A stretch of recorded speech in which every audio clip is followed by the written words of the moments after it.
This is Community Forum, a service of CAN TV. I'm your host, Juan Carlos Hernandez. We often walk by the homeless with little thought for their well-being or knowledge of the challenges they face. The Center for Changing Lives responds differently, and our guest, Lissette Castañeda, is here to tell us about this important work. Welcome. Thank you so much for having me. Great. Well, tell us first about your own role at the Center for Changing Lives and how long you've been doing it and what you're up to now. I am the Community Engagement Manager for Center for Changing Lives. I have been in that position since March of last year. Previous to that, for almost 6 years, I had been the housing and financial coach for the agency. We are an organization that works with the homeless, that works with people who are at risk of homelessness. And in my position specifically, I was helping people around their finances and around all of their housing needs. Wow, so the Center for Changing Lives has been around for quite some time now. Tell me about some of that history and its mission, how it came to be. Absolutely. We were founded by the Humboldt Park United Methodist Church, which is actually in Logan Square. And they 25 years ago, the pastor in the community saw that there was a need. There were people who were homeless that didn't have a place to go. And so at the time, what was most relevant was to do a shelter, a soup kitchen, and a food pantry. And those were the services that sort of started the mission of the agency. As time evolved, we knew that the agency wanted to do more. We didn't want to just help people through that moment. We wanted to help them change their lives. Right, and I think the way you describe it is Band-Aid, right? Absolutely. What We is didn't that? want to be a Band-Aid. We didn't want to just cover up the problem. We didn't just want to sort of put like a little, cover on this thing that was happening. We wanted to really figure out where the wounds and where the issues were really coming from. The root causes of homelessness. Absolutely. Right, I guess structural and societal causes of it. Yeah. Okay, so there's a soup kitchen. What else did you say? There was a soup kitchen, a food pantry, and a shelter at the time. So that comes about, and then, you weren't around 25 years ago, right? Yeah. But what was, I'm sure you know some of that history, what were some of the conversations or the thoughts or ideas that said, well, you know what, we really need to move into that changing in society, trying to change society and getting to the root causes of what's going on? One of our board members often talks about how he was always really struck by the idea that our guys would, in June, when we closed the shelter for the summer, would say, we'll see you in October. And there was very much conversations that were happening at the staff and at the board level saying, well, how do we keep that person from coming back in October? We're happy to provide them a place. We're happy that they have a place to go. But how do we keep them from coming back and just continuing that cycle? How do we break that cycle? How do we get at the root causes? How do we figure out why they're homeless? How do we figure out how we help them out of this cycle of homelessness and into their own permanent housing? And what are some of those issues you try to tackle? Because certainly we can talk about societal and structural problems that cause homelessness, but there are also a lot of personal issues. I'm sure some people are dealing with that they have to recover from or encounter in order to actually say, well, I have to go into my own home or find somewhere else to live. So we are a financial opportunity center, which is a model that we have from the Local Initiative Support Corporation and the Andy Casey Foundation. And from this model, we work specifically in 3 areas. We work in housing and financial, we work in employment, and we work in what we now call resource development coaching. And so those are the 3 areas that we try to focus on to help get at the roots causes of every individual's circumstances. All of our services are tailored. Everything is very much one-on-one and very much goes to what the person and what the family is going through. So if someone does need to help get employment, we will help them do that. If someone's cause is really just like, I'm not making enough money, we help them sort of think about like, okay, what are the other ways that we can bring in money? What are the other ways in which we can what are the other ways in which we can help you get at whatever your root causes are?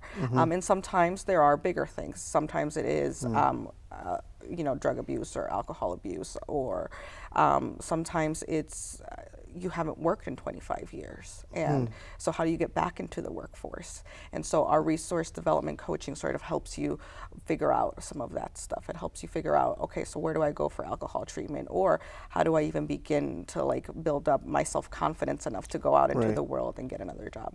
Right. Do you have any examples of somebody? I mean, you brought that up, about 25 years out of the workforce.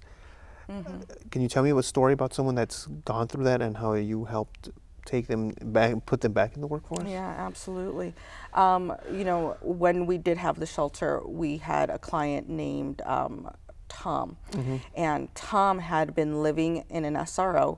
And What's an SRO as for viewers? single room occupancy building. Okay. And so generally, they're not particularly well maintained, but they are very, very affordable. But in his case, he actually hadn't worked in 20 some years. And so the way in which he stayed in the building was that he worked as their maintenance guy. Well, the manager had said, you know, I'm not going to be able to like keep doing this with you. You're going to have to figure out a way to actually pay rent. And so when he was unable to do that on his own, he ended up in our shelter and he came through our services. And with us, we worked on his resume, we worked on his interviewing skills, and we worked on his, you know, general ability to present himself and go out and to do something that he hadn't done in such a long time, which was, you know, interview for a job. We do have 2 job developers on staff now, one that works specifically with our homeless clients and one that works with our community clients. And the job developer was able at the time to help get him job interviews and get him into the workforce. And at the time when we did close our services, he had moved on and had found a way to supplement his income and was able to sort of figure out on his own, you know, like this is what I want to do. So you closed the shelter, and is that what you were referring Yeah, to in the for the summer? We yes. Well, we closed all of our emergency services in general in 2012, and Oh, so you now did? we Okay. just have the supportive services center, which does those services. We do still serve people who are homeless and people who are at risk of homelessness. Okay. I'm just thinking, we have a lot of stereotypes about people who are homeless. Absolutely. Like I mentioned, and I think it is a problem that some people face, drug addiction or alcoholism. But there are other, I'm sure, issues or people that we may not even think of them as being homeless. And tell me about some of that, because you also have to shatter stereotypes. Yeah, absolutely. You know, as the housing and financial coach, often when I worked with clients, what we would do is that we would look through their credit report. Credit is a really big part of anyone's finances. And it's not about, you know, encouraging people to take on debt or to have more credit cards, but it's Right. about limiting the impact that credit is a barrier to the other things that you want to do. You know, if you have bad credit, you have a hard time having a cell phone, or you have to put in a deposit when you want to turn on your light or your gas. And more than once, I worked with a client that when you pulled their credit report, you would see, you know, they were successful. They had a mortgage, they had a house, they had a car. And especially when the economy collapsed, a lot of people ended up in this place where they could no longer afford all the things that they used to have because they no longer had a job, and they ran through their savings and they had done everything right, and it still wasn't enough. So it wasn't even, there was no other mitigating circumstances. It wasn't drug addiction, it wasn't anything. It was Right. just the inability to have a job. Wow. And with those folks, when they come to you, I'm sure it's difficult. I'm sure it's difficult for anybody to say, I need help.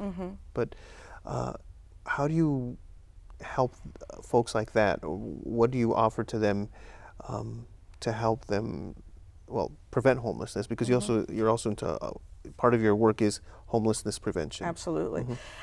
So we work with clients, again, we meet them where they're at.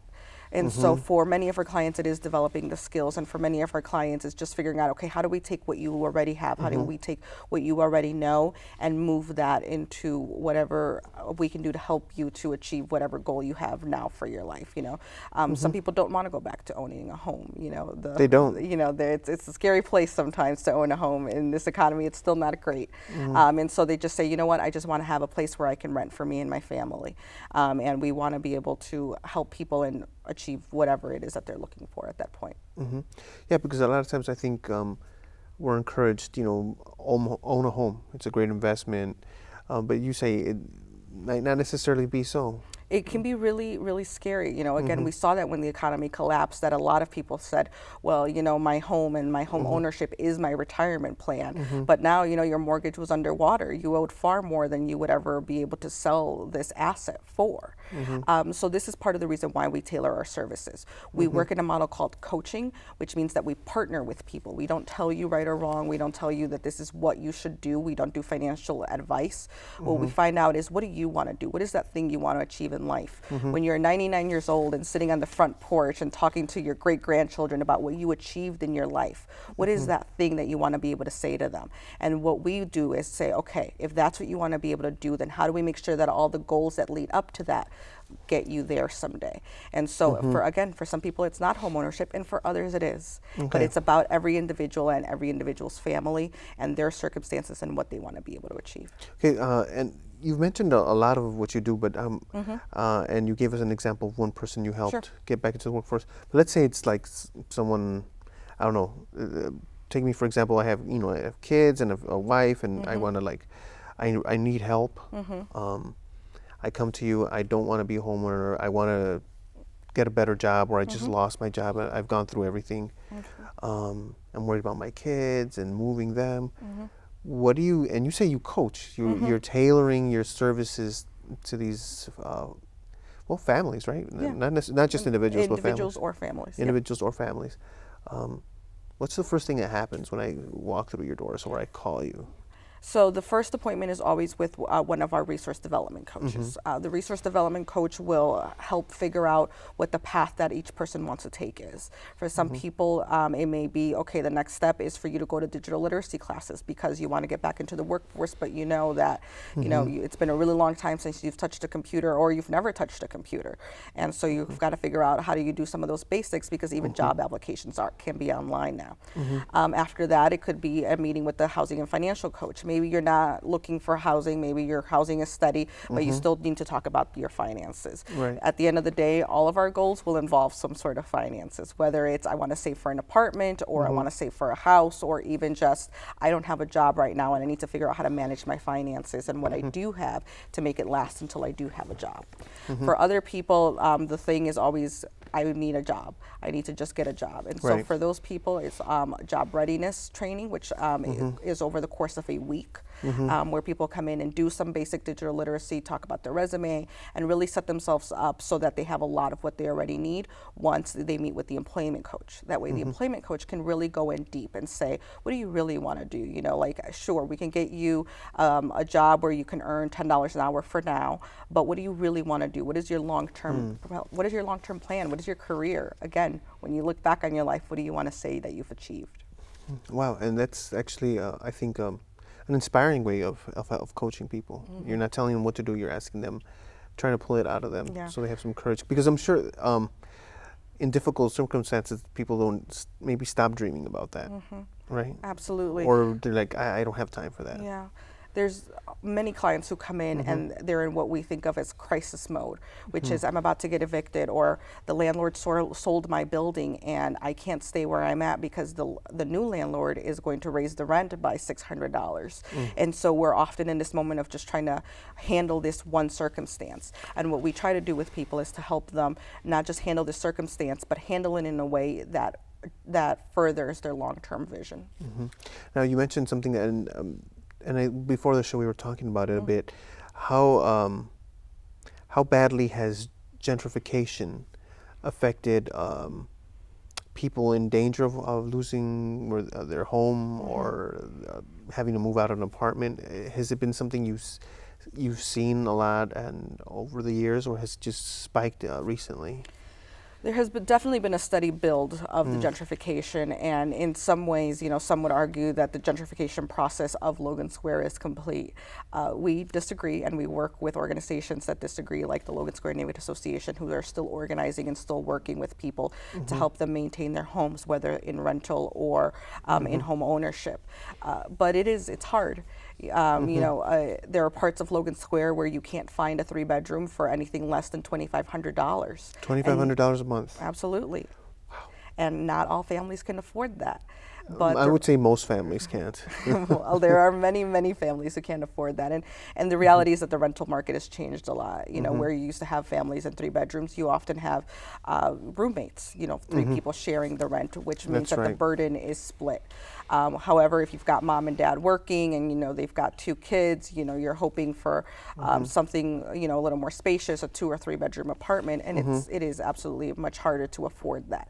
Again, there are still places where we can afford that, but that's why we're engaging in things with, for example, the Logan Square Neighborhood Association has a campaign that they're organizing right now around the Bloomingdale Trail, which is now known as the 606. Right. The fear is that property taxes will rise, and our office is only about 4 blocks from the Bloomingdale Trail, and so a lot of the people that we're seeing are really right off of the trail. And the reality is that if property taxes go up and property owners have to raise the rent, then renters can no longer, you know, be in a place where they can pay maybe, you know, $850, $950, $1,000 for a 2 or 3 bedroom apartment.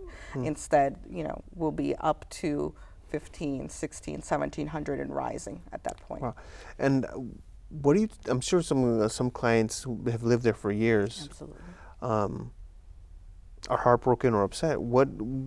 And you as an organization can do a lot to help, but you can't solve the gentrification problem. How do you respond to these issues? I mean, I know you work with other organizations, Sure. but it is difficult. Tell me about some of the responses you're giving. You know, we talk to people a lot about, you know, what they can do to control their circumstances. And so maybe someone says, you know what, I mean, I could almost afford this, but I'm short $200, you know, like what I make would make it so that I would still always be about, you know, $250 short every month. And so we'll say to someone, all right, so let's think about the ways in which we can creatively increase your income. You know, one of the things that we've recently launched is something called Resource Up. And Resource Up is this platform, it's a network where people can connect to each other to share and exchange knowledge and resources.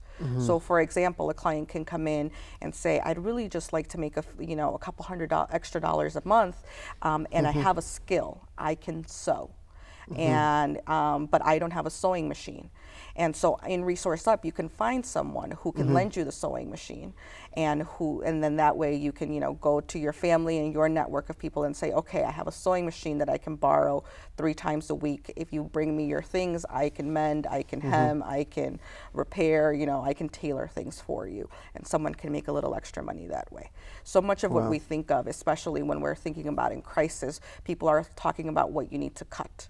You know, you got to cut in the budget. You know, we do it at the state government, at the federal government level. We're always talking about where you're going to cut. Right. But at some point, you've got to think about revenue. And that's what we try to help our clients do.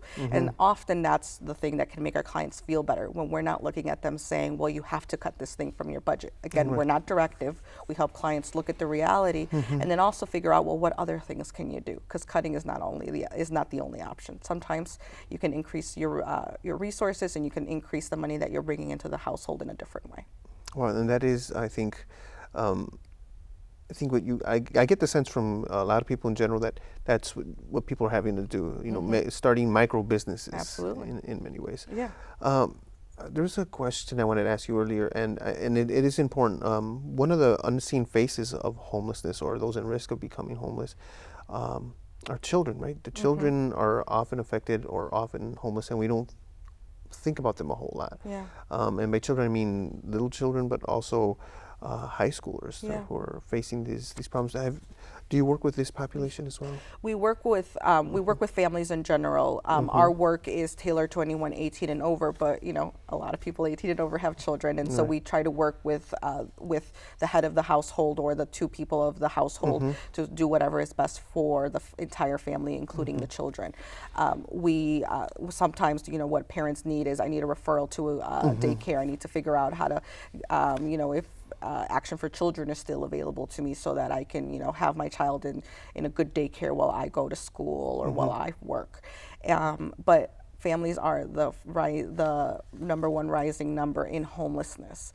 The Chicago Coalition for the Homeless has a number, and I believe it's over 54,000 children are homeless in the state, in the school system.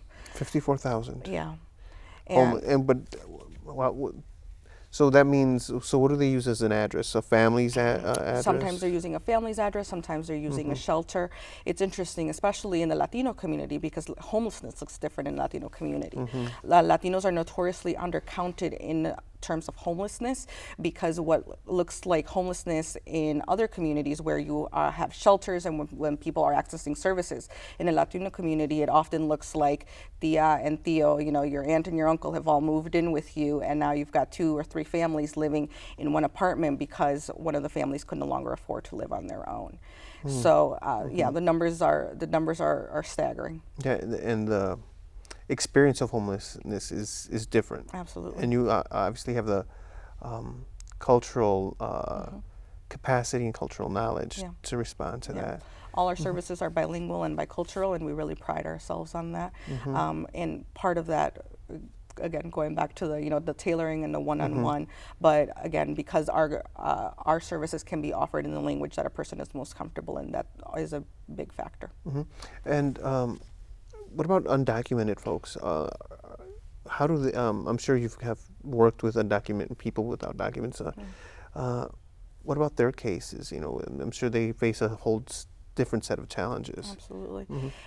We work with people who are undocumented as well as we can work with them, and we try to offer as many of the services that we can to them. Obviously, there are some things that they won't be eligible for in terms of public and government benefits, but it doesn't mean that we can't creatively strategize around their income. It doesn't mean that we can't help them figure out how to do interviews or how to do resumes or all the other things. What they to use those skills for, often they have to do on their own, but we are able to do as much as we can with them. Every family needs a budget, not just the ones who are documented. Right, that's all put. Okay, a couple more points. I was curious about, you mentioned one of the organizations you work with. What are some other organizations you've branched, not branched out to, but you've worked with and have supported, and they've supported you or supported a family or a client you've worked with? Yeah. So we work with the Chicago Alliance to End Homelessness. Our executive director is on several committees with them. We are partners in the Emergency Fund, which is part of the Alliance to End Homelessness and allows us to have really small grants that we can often give to people to cover a gap. So, somebody lands in the hospital, we currently don't have earned sick leave for low-wage workers. And so if you, are hospitalized for a couple of weeks and are okay enough to go back to work, you're still missing, a couple of weeks worth of pay. So what we can often do through the emergency fund is that we can offer a really small grant, to help them cover some of those expenses. Usually not the entire amount, but something that will help them, get a little closer and not fall into debt with a landlord or on their light or on their gas. Okay, and then that can be a lifesaver for a lot of people, I imagine. Now, this organization, the Center for Changing Lives, has been around more than 25 years. Right? And part of your success is you have support. You have a yearly gala, right? We do. Yeah. Yes. Tell me about that and when it usually takes place. Yeah. Our yearly gala takes place in the fall. This year will be September 13th at the Joby Art Center in Bridgeport.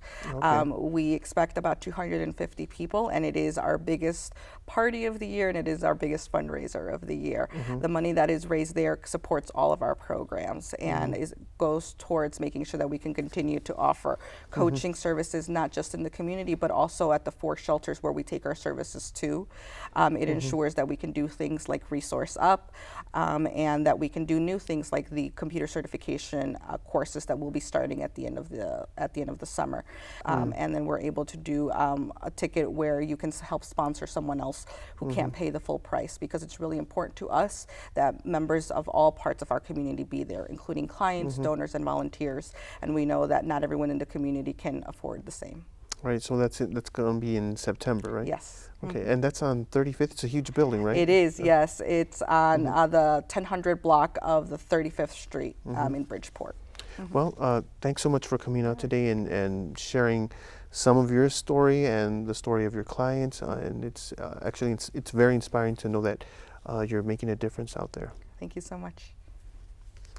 And to you, our audience, thank you for joining us. Community Forum is a community service of CAN TV. If your nonprofit organization would like to work with CAN TV, call 312-738-1400 and ask for nonprofit services. Tune into Community Forum for local issues and concerns every Saturday at 7:30 p.m. on CAN TV 21. I'm Juan Carlos Hernandez. Thank you for joining us.